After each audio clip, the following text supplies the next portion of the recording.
Alors bonsoir à tous, petite vidéo très rapide pour parler du spread parce que j'ai eu une question sur le spread.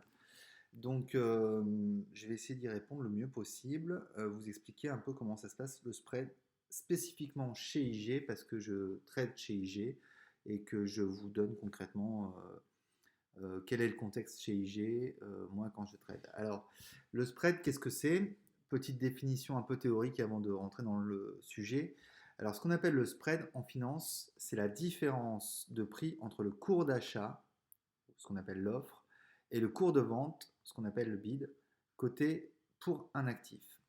Alors, concrètement, comment ça se matérialise pour le voir chez IG.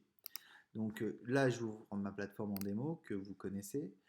On est sur le cours du DAX. À l'heure où je vous parle, il est, alors si je dis pas de bêtises, il est 20h16, donc le marché est fermé pour tout ce qui est place de marché européenne. Donc si on regarde le spread, c'est la différence qu'on va avoir ici entre ce que ça va me coûter à la vente et ce que ça va me coûter à l'achat. Et si vous regardez bien, 83 à 85, on a 2 points de spread entre les deux. Alors le spread, c'est la commission que IG va prendre à chaque transaction. Ça veut dire que si jamais ici vous commencez à vendre, vous voyez le prix se situe à 80 à 82 200 et là on était pile entre 83 200 et 80 200 et 81 200 pardon. Donc quand vous allez passer un ordre d'achat ou un ordre de vente, vous allez toujours partir avec un écart de 1 par rapport au marché. Donc c'est ça le spread, c'est-à-dire que vous partez avec une position qui est en négatif et tant que le cours ne va pas dans le sens que vous souhaitez, vous n'allez pas combler ce spread. Donc le spread, ce qu'il faut savoir aussi, ce qui est important, c'est qu'il évolue tout au long de la journée.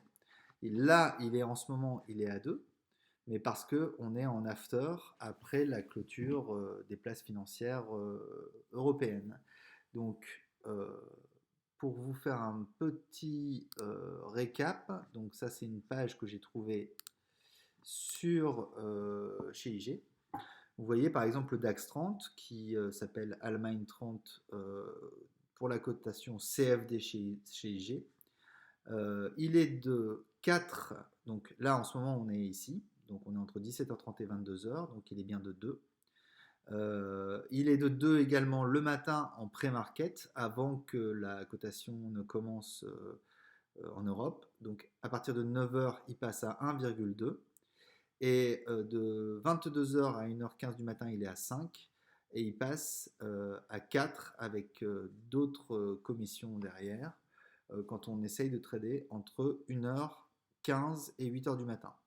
Donc retenez bien que si vous prenez une position en pré-market, ce sera plus compliqué d'amortir ce spread et vous avez intérêt à vraiment être sûr de votre coup, sachant qu'entre 8h et 9h, la volatilité est plus faible, comment dire, les volumes échangés sont plus faibles, donc c'est plus dangereux.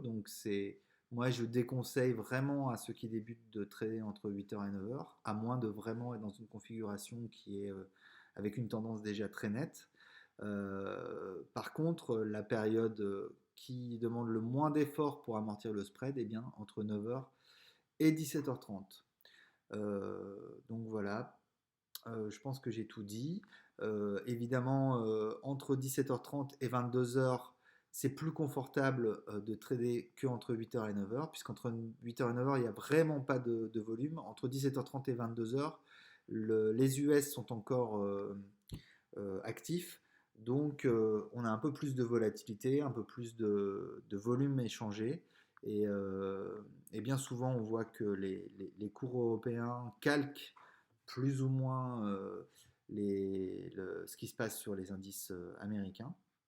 Donc là, c'est un peu moins dangereux, mais néanmoins, c'est une configuration bien particulière par rapport à ce créneau 9h, 17h30, et je dirais même entre le créneau 9h, 14h, 14h30 est plus confort parce qu'on n'a pas encore les US qui sont dans la boucle. Donc retenez bien ça si vous commencez à débuter. Moi, je vous conseille de vraiment vous concentrer sur les périodes de 9 heures à midi, 13 heures, 14 heures maximum, parce qu'à partir de 13 heures, 14 heures, on commence à avoir des variations qui sont polluées par les indices US. Donc 9 heures, 11h30, c'est vraiment la période idéale que vous avez à privilégier.